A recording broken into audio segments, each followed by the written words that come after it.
ધોરણ 12 સાયન્સ રસાયણ વિજ્ઞાન પ્રકરણ નંબર 11 અને એના લેક્ચર નંબર 7 માં આજે આપણે ફિનોલ સંયોજનોની બનાવટની વાત કરીશું। આની પહેલાં આપણે આલ્કોહોલ સંયોજનની બનાવટ ભણ્યા હતા। આલ્કોહોલ સંયોજનની બનાવટમાં લાસ્ટ ગ્રિગ્નાર્ડ પ્રક્રિયા આપણે વાત કરી હતી, મોસ્ટ આઈએમપી। આજે આપણે ફિનોલની બનાવટની વાત કરીશું। ફિનોલ એટલે તમને બધાને ખબર છે કે બેન્ઝીન ઉપર જ્યારે આપણે OH દર્શાવીએ તો એને ફિનોલ કહેવાય। આ એરોમેટિક આલ્કોહોલ થયો, આ એરોમેટિક આલ્કોહોલ થયો। અને આ ફિનોલની બનાવટની જુદી જુદી પદ્ધતિમાં આપણે 4 પદ્ધતિ ભણવાની છે। સૌથી પહેલી ભણવાની છે હેલો એરિનમાંથી,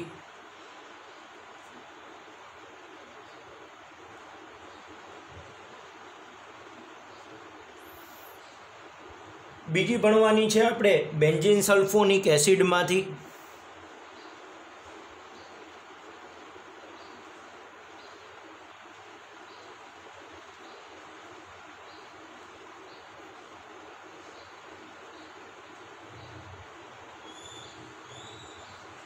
ત્રીજી આપણે ભણવાની છે ડાયએઝોનિયમ ક્ષારમાંથી,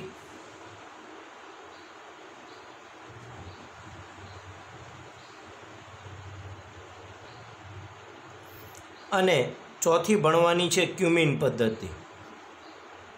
તો એમ કરી અને ફિનોલ સંયોજનની બનાવટની 4 પદ્ધતિની આપણે ચર્ચા કરવાની છે। હવે ચારેય પદ્ધતિને વિગતે અભ્યાસ કરીએ તો સૌથી પહેલી બનાવટ ભણીએ આપણે હેલો એરિન સંયોજનમાંથી।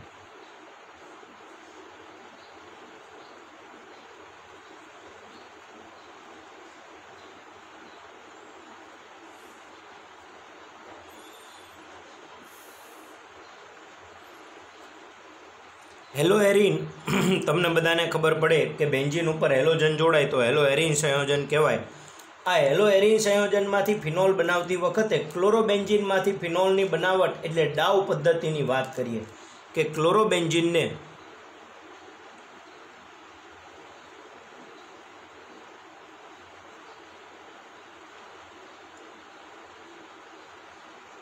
(623 કેલ્વિન તાપમાને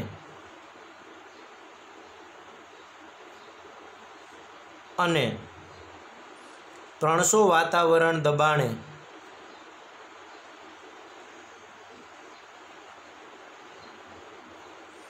NaOH સાથે 6 થી 8% NaOH હોય, NaOH સાથે ગરમ કરતા સોડિયમ ફિનોક્સાઇડ મળે છે।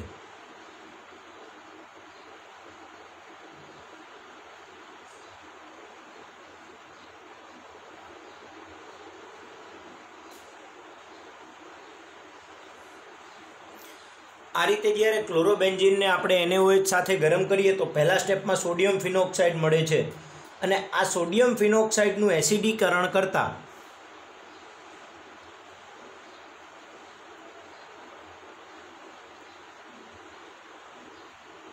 સોડિયમ ફિનોક્સાઇડને એસિડ સાથે પ્રક્રિયા કરતા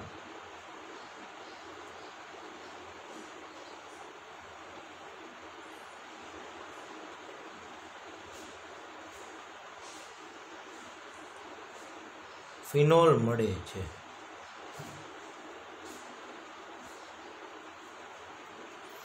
આ પદ્ધતિને ડાઉ પદ્ધતિ કહેવાય છે। હેલો એરિનમાંથી ફિનોલની બનાવટની આ પદ્ધતિને ડાઉ પદ્ધતિના નામથી ઓળખવામાં આવે છે। ક્લોરોબેન્ઝીનમાંથી ફિનોલની બનાવટ અને આ પ્રક્રિયાને ડાઉ પદ્ધતિ કહેવાય છે।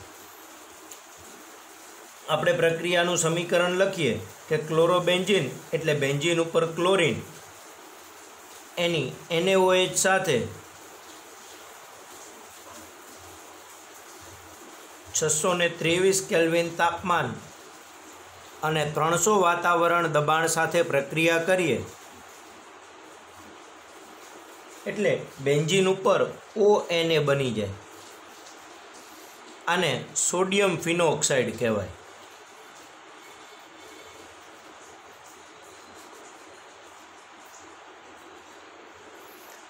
આ સોડિયમ ફિનોક્સાઇડને એસિડ એટલે કે H+ સાથે પ્રક્રિયા કરીએ ત્યારે અહીંથી Cl ને એને એમ કરીને એને Cl છૂટો પડી જાય અને નિપજ સ્વરૂપે OH એટલે ફિનોલ મળે. હવે આ પ્રક્રિયાને સમજીએ કે પ્રક્રિયા કઈ રીતે થાય. તો સૌથી પહેલું વિચારીએ, ક્લોરોબેન્ઝીન આપણને આપ્યું છે તો બેન્ઝીન ઉપર ક્લોરીન થયું. એની જ્યારે NaOH સાથે પ્રક્રિયા થાય એટલે NaCl છૂટું પડી જાય અને બેન્ઝીન ઉપર OH લાગી જાય એટલે ફિનોલ મળે. પણ ફિનોલ સ્વભાવે એસિડિક હોય અને માધ્યમ બેઝ છે એટલે ફિનોલ NaOH સાથે પ્રક્રિયા કરી નાખે, કારણ કે આ એસિડિક, આ બેઝ. એસિડ અને બેઝ વચ્ચે પ્રક્રિયા થઈ ક્ષાર અને પાણી બને એટલે આનો OH ને આનો H છૂટો પડી જાય અને બેન્ઝીન ઉપર ONA મળી જાય એટલે સોડિયમ ફિનોક્સાઇડ મળ્યું. ભાઈ આને ખાસ ધ્યાન રાખીએ. હવે સોડિયમ ફિનોક્સાઇડ એમાંથી દૂર કરીને પછી સેકન્ડ સ્ટેપ, આ પહેલું સ્ટેપ છે. હવે ત્યાંથી સેકન્ડ સ્ટેપમાં જ્યારે સોડિયમ ફિનોક્સાઇડની HCl સાથે પ્રક્રિયા કરો એટલે NaCl છૂટું પડી જાય અને બેન્ઝીન ઉપર OH એટલે ફિનોલ મળી જાય. બાય પ્રોડક્ટ તરીકે ખાસ ધ્યાન રાખીએ. પહેલા સ્ટેપમાં શું બન્યું તો ક્લોરોબેન્ઝીનમાંથી સોડિયમ ફિનોક્સાઇડ મળ્યું એટલે આની બાય પ્રોડક્ટ જેની આપણે જરૂર નથી એવી પ્રોડક્ટ ઘણી બધી વખત માધ્યમમાં મળે છે. ક્લોરોબેન્ઝીન વત્તા બેન્ઝીન ઉપર ONA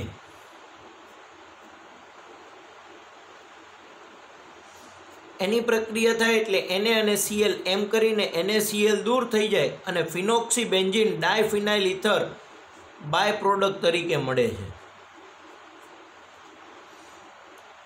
આને કહેવાય ડાયફિનાઇલ ઇથર. ટેક્સ્ટબુકમાં આપ્યું નથી પણ આ ડાવ પદ્ધતિમાં ખાસ ધ્યાન રાખીએ કે ડાવ પદ્ધતિમાં બાય પ્રોડક્ટ તરીકે ડાયફિનાઇલ ઇથર મળે છે. આ ન મળે એટલે લસ એટેલિયરના સિદ્ધાંત પ્રમાણે પહેલાં આ એની અંદર ઉમેરવામાં આવે છે.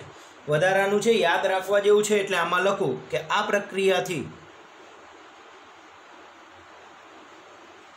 પ્રક્રિયા દરમિયાન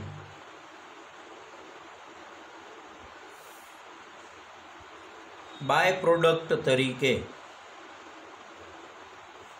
એટલે કે વધારાની પ્રોડક્ટ તરીકે ડાયફિનાઇલ ઇથર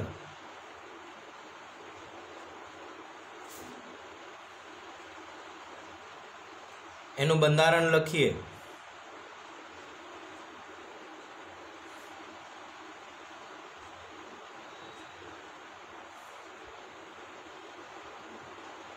મળે છે. MCQ માટે આ મોસ્ટ IMP છે.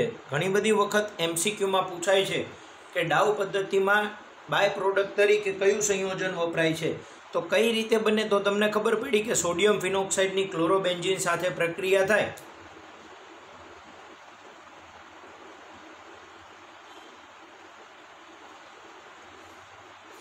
એટલે NaCl છૂટું પડી જાય અને ઓક્સિજનથી આ બેન્ઝીન રિંગની શાખા જોડાઈ જાય એટલે બાય પ્રોડક્ટ તરીકે આપણને ડાયફિનાઇલ ઇથર નિપજ સ્વરૂપે મળે છે. આ પહેલી પ્રક્રિયા મોસ્ટ IMP યાદ રાખવા જેવી. બીજી પ્રક્રિયા benzene sulphonic એસિડમાંથી.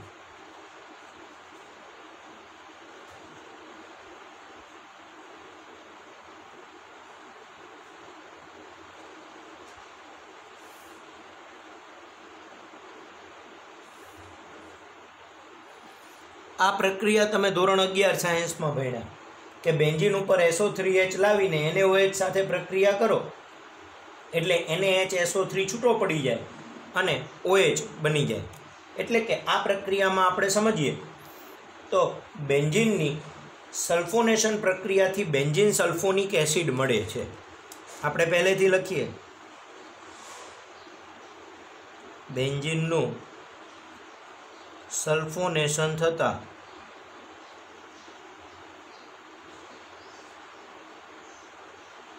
Benzene sulphonic acid મળે છે.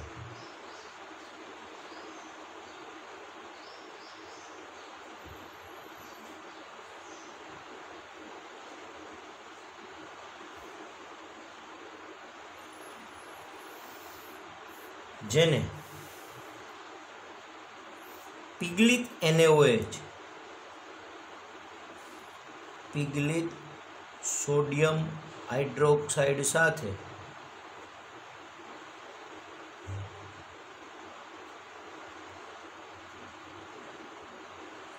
ગરમ કરતા સોડિયમ ફિનોક્સાઇડ મળે છે.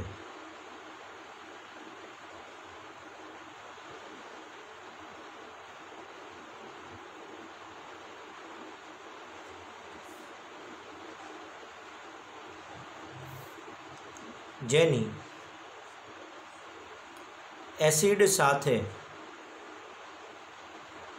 પ્રક્રિયા કરતા ફિનોલ મળે છે.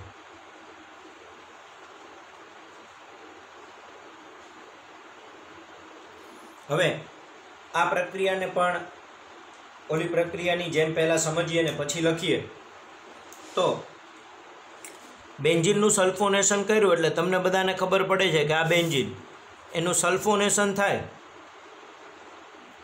એટલે બેન્ઝીન સલ્ફોનિક એસિડ એટલે બેન્ઝીન ઉપર SO3H બને. હવે આને કહેવાય બેન્ઝીન સલ્ફોનિક એસિડ. હવે એની જ્યારે NaOH સાથે પ્રક્રિયા થાય ત્યારે NaHSO3 છૂટું પડે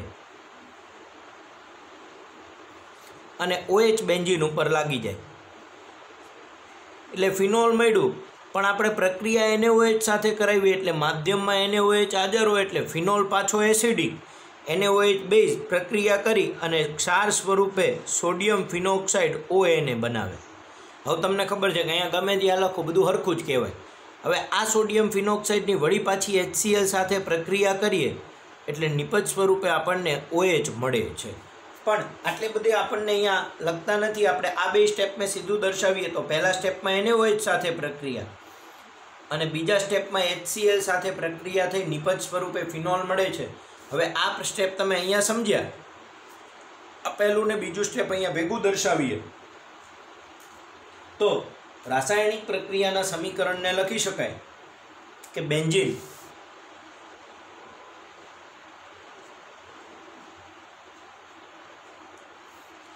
એની ઓલિયમ સાથે પ્રક્રિયા થાય સલ્ફોનેશન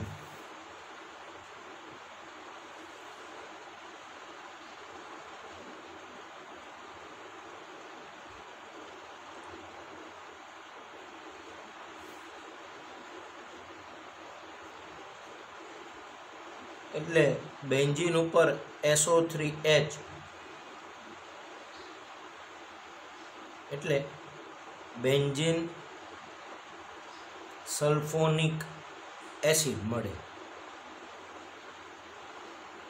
આ બેન્ઝીન સલ્ફોનિક એસિડની આગળ ઉપર પ્રક્રિયામાં પહેલા સ્ટેપમાં પ્રક્રિયા આપણે NaOH સાથે કરીએ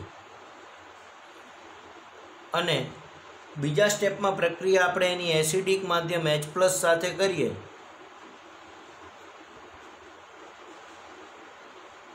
એટલે બેન્ઝીન ઉપર OH એટલે નિપજ સ્વરૂપે ફિનોલ મળે છે. તો બેન્ઝીનમાંથી બેન્ઝીન સલ્ફોનિક એસિડ અને બેન્ઝીન સલ્ફોનિક એસિડની પહેલાં NaOH અને પછી એસિડિક માધ્યમમાં પ્રક્રિયા કરીએ એટલે નિપજ સ્વરૂપે આપણને ફિનોલ મળે છે. એના પછીની બે પ્રક્રિયામાં બેન્ઝીન ડાયએઝોનિયમ ક્ષારમાંથી પ્રક્રિયા.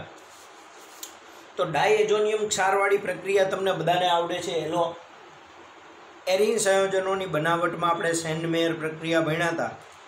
એ પ્રક્રિયાના અનુસંધાને ત્રીજી પ્રક્રિયા ભણાવું.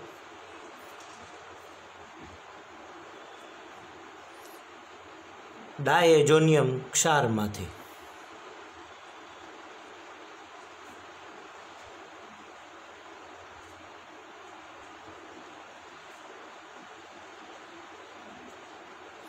હવે ડાયએઝોનિયમ ક્ષારમાંથી ફિનોલની બનાવટ માટે આપણે કહીએ કે એનિલિનથી શરૂઆત કરીએ તો એરોમેટિક પ્રાથમિક એનામાઇન એટલે કે એનિલિનની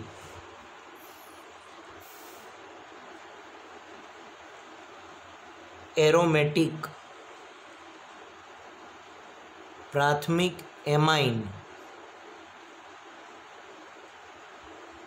એરોમેટિક પ્રાથમિક એમાઇન એટલે લખાય aniline. એનિલિનની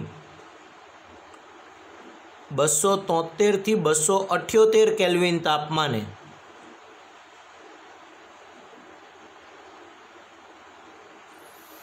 nitrous acid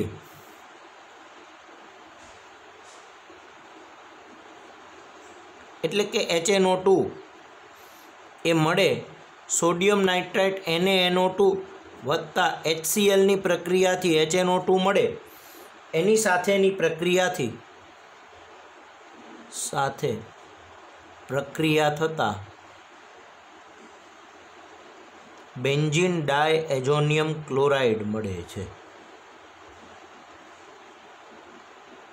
benzene diazonium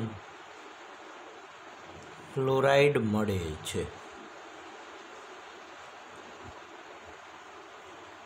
આ બેન્ઝીન ડાયએઝોનિયમ ક્લોરાઇડ મળવાની આ પ્રક્રિયાને ડાયએઝોટાઇઝેશન કહેવાય. પછી આ બેન્ઝીન ડાયએઝોનિયમ ક્ષારને પાણી અથવા મંદ એસિડ સાથે ગરમ કરતાં ફિનોલ મળે છે.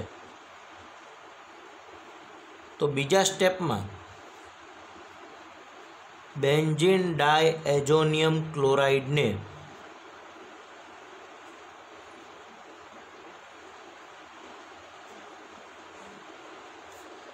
પાણી અથવા મંદ એસિડ સાથે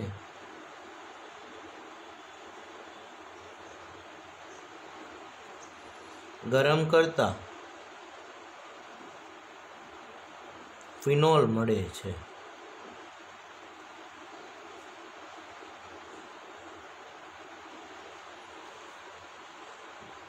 તો આ પ્રક્રિયાને પહેલા સમજીએ. એરોમેટિક પ્રાથમિક એમાઇન એટલે એનિલિન એટલે બેન્ઝીન ઉપર NH2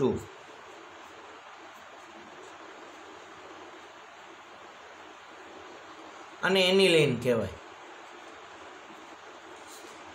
એની NaNO2 અને 2 મોલ HCl સાથે પ્રક્રિયા થાય NaNO2 વત્તા 2 મોલ HCl સાથે 273 થી 278 કેલ્વિન તાપમાને એટલે કે 0 થી 5 અંશ સેલ્સિયસ તાપમાન થયું. ભાઈ ખાસ ધ્યાન રાખીએ, અહીંયા એનિલિનને આઈસ બાથમાં રાખવામાં આવે એટલે કે એક પાત્ર લઈ એમાં બરફના ટુકડા મૂકી દેવાના અને ટેસ્ટ ટ્યુબમાં એનિલિન મૂકી દેવાનું એટલે એનિલિન ઠંડુ થઈ જાય.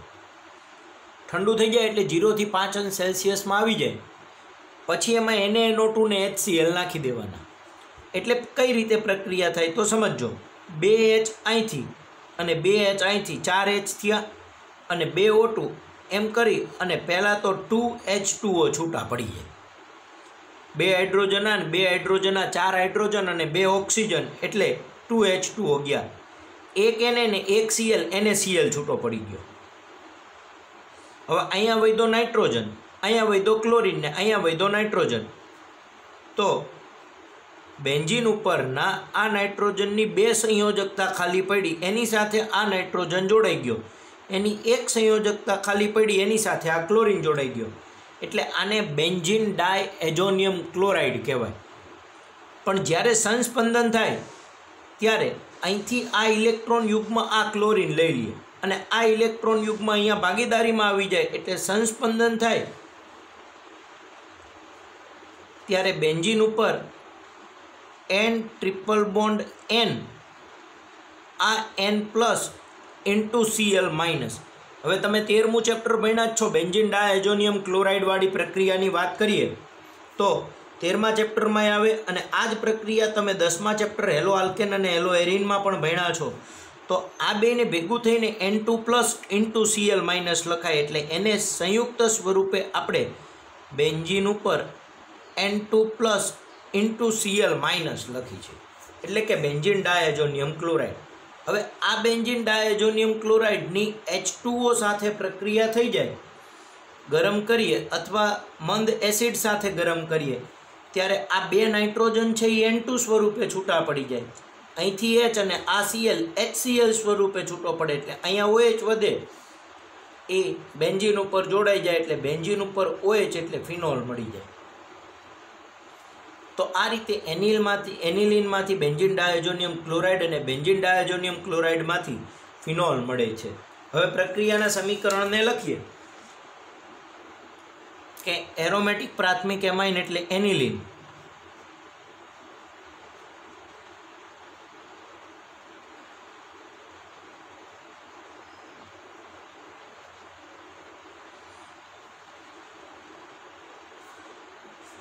એની પ્રક્રિયા થઈ અને N2+ ઇન્ટુ Cl- એટલે બેન્ઝીન ડાયઝોનિયમ ક્લોરાઇડ મળે છે. હવે આ પ્રક્રિયા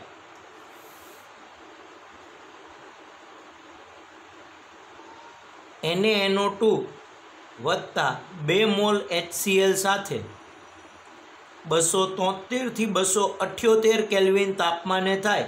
એટલે મેં કીધું 2 હાઇડ્રોજન આ 2 હાઇડ્રોજન એમ કરીને પહેલાં તો 2H2O છૂટવો પડે અને 1 NaCl છૂટવું પડે. આ પ્રક્રિયાને ડાયએઝોટાઇઝેશન કહેવાય.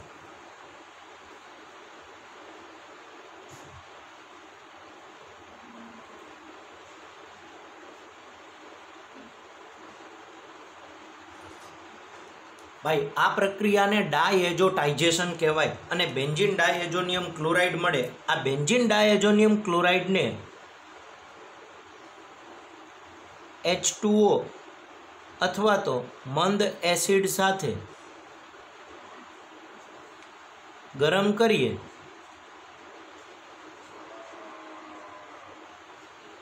એટલે બેન્ઝીન ઉપર OH ફિનોલ મળે. તો આમ કરી અને બેન્ઝીન ડાયઝોનિયમ ક્ષારમાંથી પણ ફિનોલ મેળવી શકાય છે. આમ તો આપણા 13મા ચેપ્ટરમાં મેં તમને કીધું હતું કે ડાયઝોનિયમ ક્ષાર છે એ આપણા ઓપ્શનમાં નીકળી ગયું છે, એટલે કે અભ્યાસક્રમમાં નથી, એટલે આપણે ડાયઝોનિયમ ક્ષારમાંથી ફિનોલવાળી પ્રક્રિયા ભણવામાં આવી. પણ એનિલિનમાંથી ડાયઝોનિયમ ક્ષાર તો ભણવામાં આવ્યું જ છે. એટલે આ એક ખાસ યાદ રાખીએ. આ બેન્ઝીન ડાયઝોનિયમ ક્લોરાઇડમાંથી જુદી જુદી ઘણી બધી નિપજ મેળવી શકાય છે. નાઇટ્રોબેન્ઝીન, ફ્લોરોબેન્ઝીન, ક્લોરોબેન્ઝીન, બ્રોમોબેન્ઝીન, પછી એમાઇન, ઇમાઇન, ફિનોલ, ખાલી બેન્ઝીન, એ બધી પ્રક્રિયા. પછી એઝો રંગકો બનાવી શકાય છે. એમાં 2 રંગકો આપણને આપ્યા છે, પીળો અને કેસરી રંગક. અત્યારે આપણા અભ્યાસક્રમમાંથી નીકળી ગયું છે. પહેલાં 4 રંગકો હતા. એ બધી જ બનાવટ આમાંથી ને આવે છે આપણા 13મા ચેપ્ટરમાં. પણ અત્યારના અભ્યાસક્રમમાં નીકળી ગયું છે એટલે આપણે એની ચર્ચા કરતા નથી. પણ આ પ્રક્રિયાને તમે બધાએ ખાસ યાદ રાખજો. અને ચોથી પ્રક્રિયાની વાત કરીએ તો ક્યુમિન પદ્ધતિ.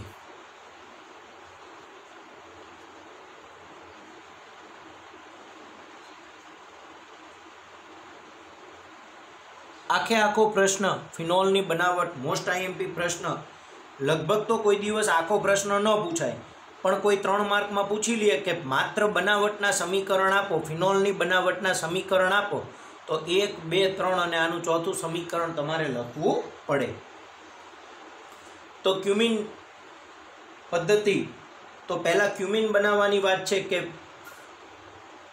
ફિનોલનું ઉત્પાદન એ ક્યુમિનમાંથી થાય છે. ક્યુમિન એટલે કે આઇસોપ્રોપાઇલ બેન્ઝીન. એની હવાની હાજરીમાં ક્યુમિન હાઇડ્રોપેરોક્સાઇડમાં હવાની હાજરીમાં ઓક્સિડેશન કરીએ એટલે ક્યુમિન હાઇડ્રોપેરોક્સાઇડ મળે અને ક્યુમિન હાઇડ્રોપેરોક્સાઇડની મંદ એસિડ સાથે પ્રક્રિયા થાય એટલે ફિનોલ મળે છે. અને આ પ્રક્રિયાને અંતે બાય પ્રોડક્ટ તરીકે એસિટોન મળે છે. પહેલાં પ્રક્રિયાને લખી અને સમજી લે પછી લખીએ. તો આઇસોપ્રોપાઇલ બેન્ઝીન એટલે બેન્ઝીન ઉપર CH, CH3 અને CH3. આપણને ખબર છે કે 1 અને 2 કાર્બન ગણો તો છેલ્લેથી બીજા કાર્બન ઉપર 1 મિથાઇલ આવ્યું એટલે એને આઇસોપ્રોપાઇલ, તો આને આઇસોપ્રોપાઇલ બેન્ઝીન કહેવાય.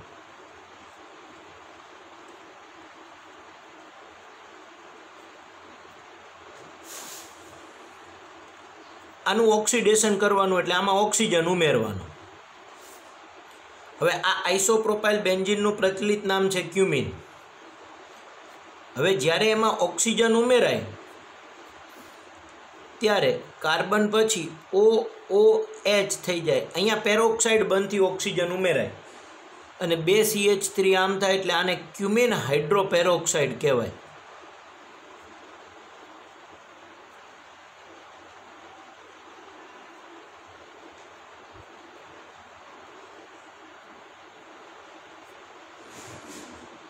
આને ક્યુમિન હાઇડ્રોપેરોક્સાઇડ કહેવાય. અને આ ક્યુમિન હાઇડ્રોપેરોક્સાઇડનું જળ વિભાજન થાય H+ ની હાજરીમાં, એટલે અહીંયાથી ખરેખર બંધ તૂટે. એક બંધ અહીંથી તૂટે અને આ OH છે એ અહીંયા જોડાઈ જાય. એક સંયોજકતા કાર્બનની ખાલી પડી ને એક સંયોજકતા ઓક્સિજનની ખાલી પડી, એ દ્વિબંધથી જોડાઈ જાય. હવે OH છે એ બેન્ઝીન રિંગ ઉપર જોડાઈ ગયો એટલે સમજીએ આ OH એટલે ફિનોલ મળી ગયો. આ OH બેન્ઝીન સાથે જોડાઈ ગયો. વત્તા આ બંધારણની વાત કરીએ તો CH3COCH3 મળી જાય, કારણ કે અહીંયા કાર્બનની એક સંયોજકતા ખાલી પડી, અહીંયા એક ઓક્સિજનની ખાલી પડી, બે વચ્ચે ડબલ બોન્ડ રચાઈ જાય એટલે CH3COCH3 એટલે એસિટોન મળે. અને એસિટોન છે ને એ દ્રાવક તરીકે બહુ જ ઉપયોગી છે, ઔદ્યોગિક દ્રાવક તરીકે બહુ જ ઉપયોગી છે. એટલે એસિટોન છે એ વધારે પ્રમાણમાં પ્રાપ્ત થાય છે અને એની ઉપયોગિતા પણ બહુ જ વધારે હોય છે. એટલે આ પદ્ધતિથી ફિનોલ મેળવવાની પ્રક્રિયા વધારે પ્રમાણમાં હાથમાં ધરવામાં આવે છે. વિશ્વમાં ફિનોલનું મોટા ભાગનું ઉત્પાદન ક્યુમિન પદ્ધતિથી થાય છે. એટલે સૌથી પહેલાં તો યાદ રાખીએ કે મોટા ભાગનું ફિનોલનું ઉત્પાદન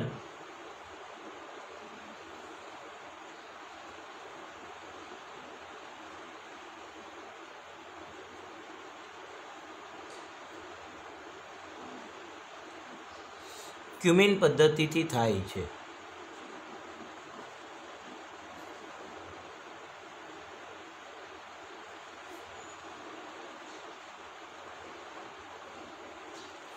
હવે ક્યુમિન પદ્ધતિને લખીએ તો ક્યુમિન પદ્ધતિમાં શું આવે તો કે આઇસોપ્રોપાઇલ બેન્ઝીન એટલે કે ક્યુમિન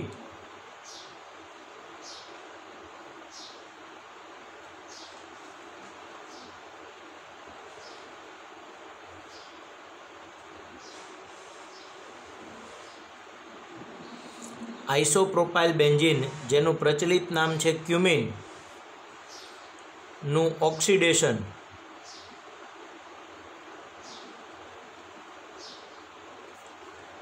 હવાની હાજરીમાં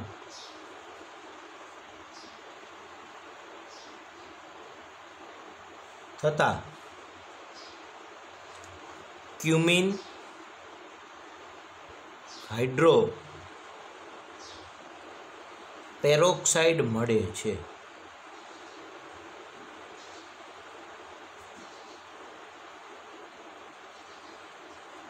અને આ ક્યુમિન હાઇડ્રોપેરોક્સાઇડની મંદ એસિડ સાથે પ્રક્રિયા કરતા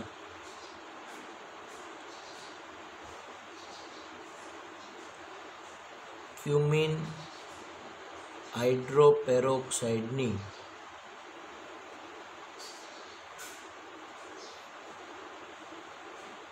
મંદ એસિડ સાથે પ્રક્રિયા કરતા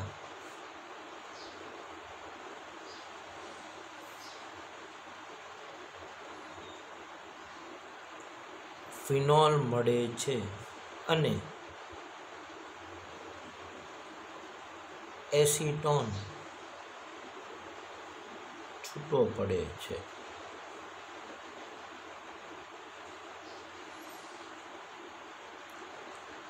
અને ઉપપેદાશ એસિટોન છે એ ઘણી બધી જગ્યાએ ઉત્પન્ન થાય છે. એટલે આ પ્રક્રિયા ફિનોલની બનાવટ માટે સૌથી વધુ વાપરવામાં આવે છે.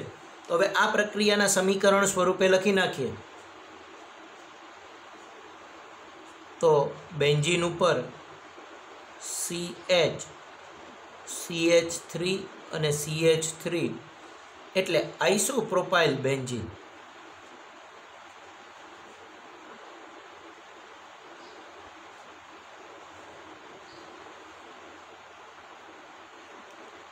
જેનું પ્રચલિત નામ છે ક્યુમિન. એનું ઓક્સિડેશન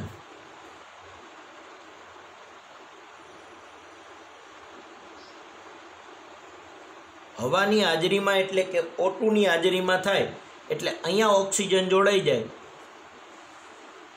તો બેન્ઝીન ઉપર COOH અને CH3 છૂટો પડે અને ક્યુમિન હાઇડ્રોપેરોક્સાઇડ કહેવાય.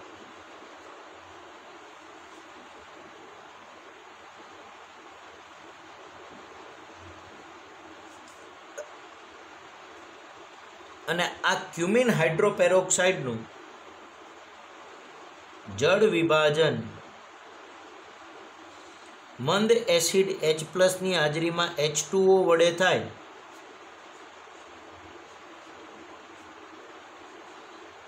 એટલે ફિનોલ વત્તા CH3COCH3 એટલે એસિટોન છૂટો પડે છે.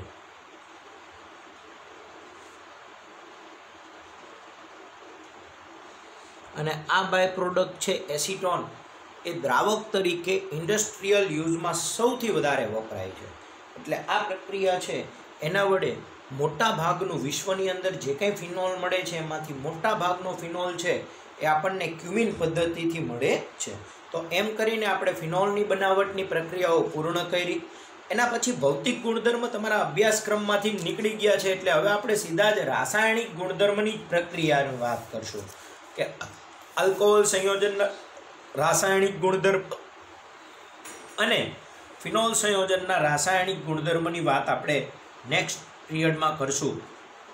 ભાઈ, ભૌતિક ગુણધર્મ આપણા અભ્યાસક્રમમાંથી નીકળી ગયા છે, તો હવે નેક્સ્ટ લેક્ચરમાં આપણે સીધા જ રાસાયણિક ગુણધર્મની ચર્ચા કરીશું. તો આજે ભણાવેલી 4 પદ્ધતિ તમારા માટે મોસ્ટ આઈએમપી. બધા જ વિદ્યાર્થીઓ ચારેય પ્રક્રિયા 2 વાર લખી, એક વખત ફેર બુકમાં, એક વખત રફ બુકમાં, અને બધી જ પ્રક્રિયા તૈયાર કરીને મોડેલ લખો. 4 પ્રક્રિયાને તૈયાર કરીને મોડેલ લખી નાખો, પછી રાસાયણિક ગુણધર્મની પ્રક્રિયા તૈયાર કરી શકાય.